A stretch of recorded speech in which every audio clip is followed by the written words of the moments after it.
بسم اللہ الرحمن الرحیم۔ ایران کا امیر شہزادہ مدینہ میں غلام کیسے بنا؟ دوستوں، حضرت سلمان نے ان تینوں نشانیوں کو اپنے دل پر نقش کر لیا اور عرب جانے کے موقع کا اور حضور صلی اللہ تعالی علیہ وسلم سے ملنے کا انتظار کرنے لگے۔ دوستوں، عرب جانے کی چاہت میں حضرت سلمان کو قبیلہ بنو قلب کے کچھ عرب ویاپاریوں کا قافلہ ملا۔ حضرت سلمان نے ان سے کہا، میرے پاس جتنے جانور اور دھن ہیں میں سب کچھ تمہیں دے دوں گا، بس مجھے عرب کی زمین تک پہنچا دو۔ ویاپاری مان گئے، لیکن جب وہ وادی القرا یعنی عرب کی ایک وادی پہنچے تو ان ویاپاریوں نے دغا بازی کی۔ انہوں نے حضرت سلمان فارسی رضی اللہ تعالیٰ عنہ کو ایک یہودی کے ہاتھوں بے حد معمولی قیمت پر ایک غلام بنا کر بیچ دیا۔ ذرا سوچئے، ایران کا وہ امیر شہزادہ جو ریشم کے بستر پر سوتا تھا، آج ایک معمولی غلام کی طرح بیچا جا چکا تھا۔ لیکن حضرت سلمان کے چہرے پر شکن نہیں تھی، کیونکہ ان کے دل میں آخری رسول صلی اللہ علیہ وسلم سے ملنے کی تڑپ تھی۔ کچھ دنوں بعد اس یہودی کے چچیرے بھائی نے، جو مدینہ کے یہودی قبیلے یعنی بنو قریظہ سے تھا، حضرت سلمان کو خرید لیا اور اپنے ساتھ یثرب یعنی مدینہ لے آیا۔ جیسے ہی حضرت سلمان نے مدینہ میں قدم رکھا، ان کے چہرے پر مسکان آ گئی، کیونکہ انہوں نے دیکھا کہ یہ وہی شہر تھا جس کے بارے میں پادری نے بتایا تھا کہ کالے پتھروں والی زمین اور کھجوروں کے گھنے باغ۔ وہ سمجھ گئے کہ وہ اپنی منزل کے بے حد قریب ہیں۔ حضرت سلمان فارسی رضی اللہ تعالیٰ عنہ مدینہ کے تپتے سورج میں دن رات اپنے ظالم یہودی مالک کی کھجوروں کے باغوں میں کڑی محنت کرتے تھے۔ اسی بیچ مدینہ میں یہ خبر پھیلی کہ مکہ سے ہجرت کر کے ایک نبی کوبا یعنی مدینہ کے پاس کا علاقہ پہنچ چکے ہیں۔ جب سلمان نے یہ سنا تو ان کا دل سینے میں زور زور سے دھڑکنے لگا۔ وہ بے صبری سے ان سے ملنے کا راستہ ڈھونڈنے لگے۔ دوستوں، ایک شام حضرت سلمان فارسی رضی اللہ تعالیٰ عنہ کچھ کھجوریں لے کر کوبا پہنچے، جہاں اللہ کے رسول صلی اللہ علیہ وسلم تشریف فرما تھے۔ پہلے نشانی کا امتحان۔ دوستوں، سلمان فارسی رضی اللہ تعالیٰ عنہ نے حضور صلی اللہ علیہ وسلم کے سامنے کھجوریں رکھی اور کہا کہ یہ صدقہ ہے۔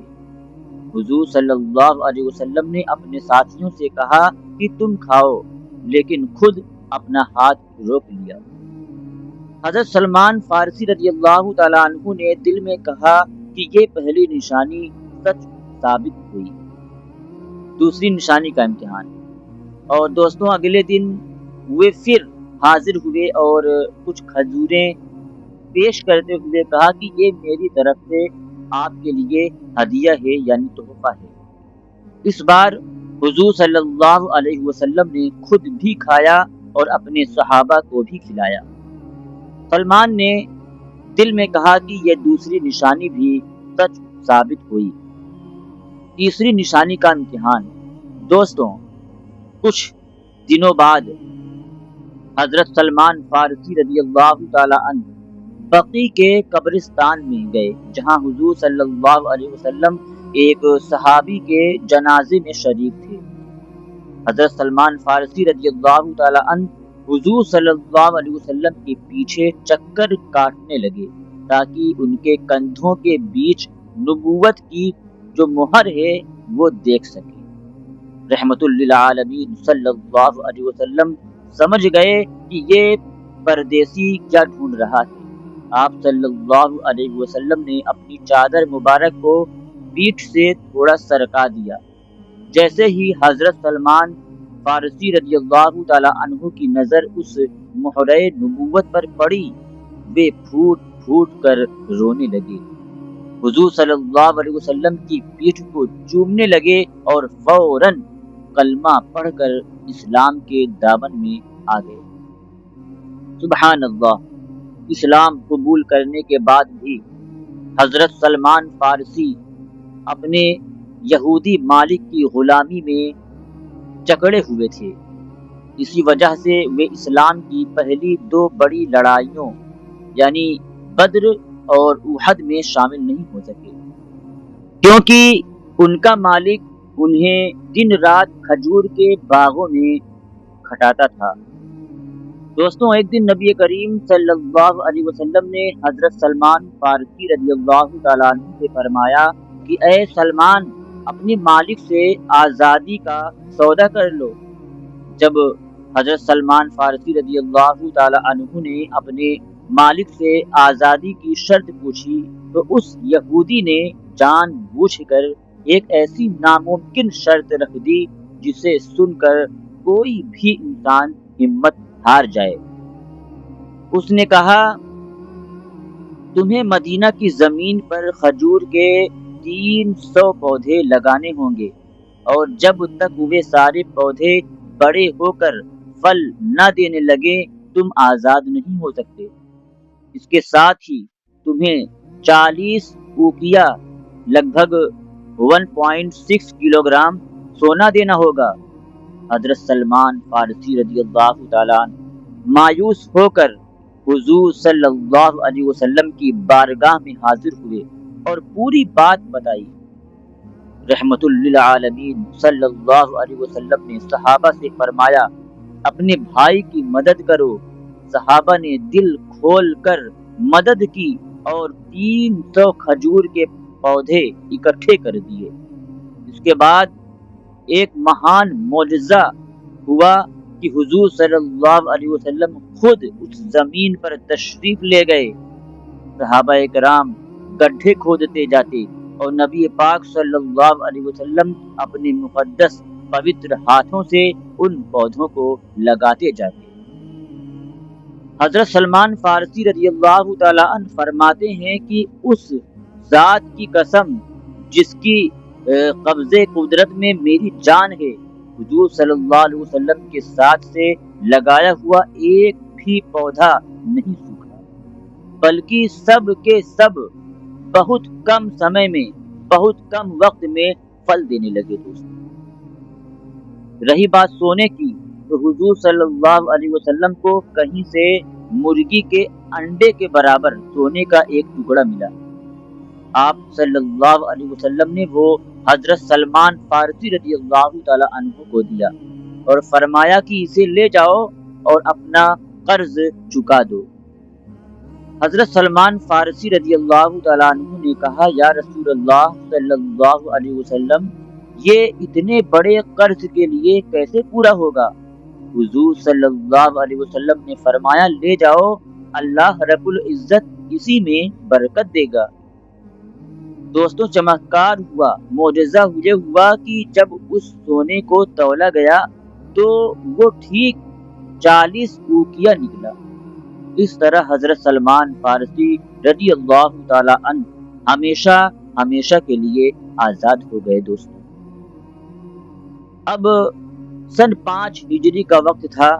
اسلام کو جڑ سے مٹانے کے لیے مکہ کے کافروں یعنی قریش نے عرب کے تمام قبیلوں کے ساتھ مل کر ایک بہت بڑا مہا سنگٹھن بنایا۔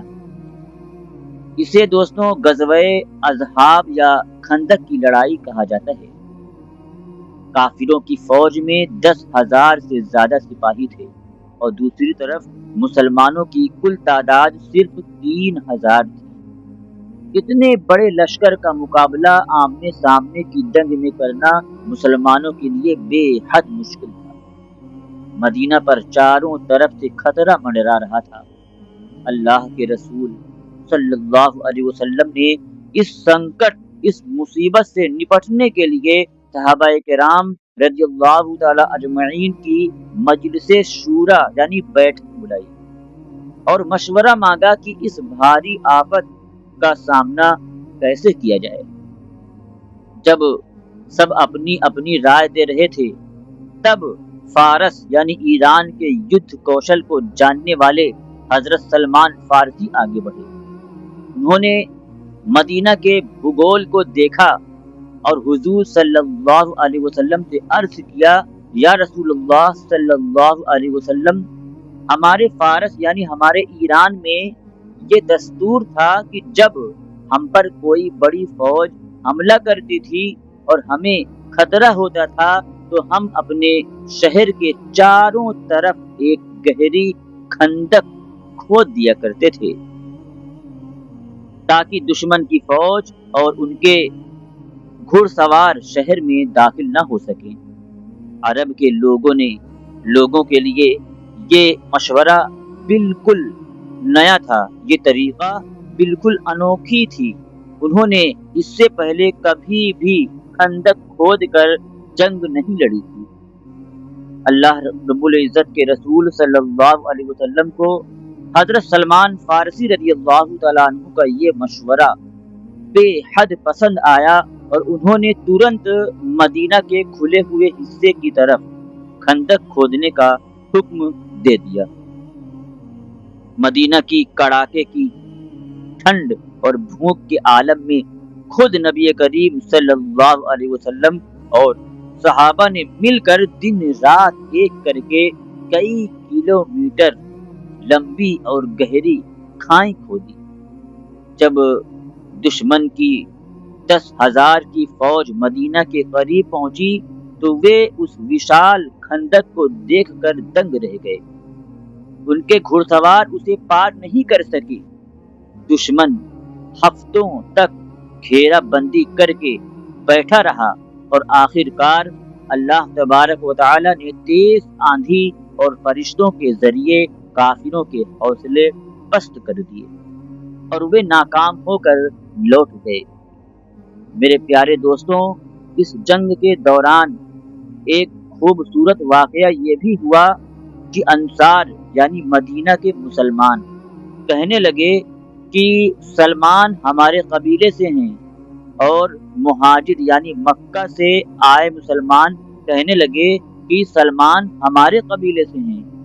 دوستوں، جب یہ بات حضور صلی اللہ علیہ وسلم تک پہنچی تو آپ صلی اللہ علیہ وسلم نے دونوں کے دلوں کو جیتتے ہوئے اتہاسک جملہ فرمایا۔ آپ صلی اللہ علیہ وسلم نے فرمایا، سلمان نہ انصار میں سے ہے نہ مہاجر میں سے، بلکہ سلمان تو ہمارے اہل بیت یعنی میرے گھر کے سدسیوں میں سے ہیں۔ ذرا سوچئے، ایک پردیسی غلام کو اسلام نے کیا مقام دے دیا۔ حضرت سلمان فارسی رضی اللہ تعالی عنہ کی زندگی ہمیں سکھاتی ہے کہ جب انسان اللہ کی راہ میں اپنا سب کچھ قربان کرتا ہے تو اللہ رب العزت اسے دنیا اور آخرت دونوں میں سرفراز کر دیتا ہے۔ اگر آپ کو حضرت سلمان فارسی رضی اللہ تعالی عنہ کی زندگی کا یہ پہلو پسند آیا ہو تو کمنٹ میں سبحان اللہ ضرور لکھیں اور ویڈیو کو لائک اور شیئر کریں۔ جزاک اللہ خیرا۔ السلام علیکم ورحمۃ اللہ تعالی وبرکاتہ۔ ملتے ہیں پھر اگلے ویڈیو میں۔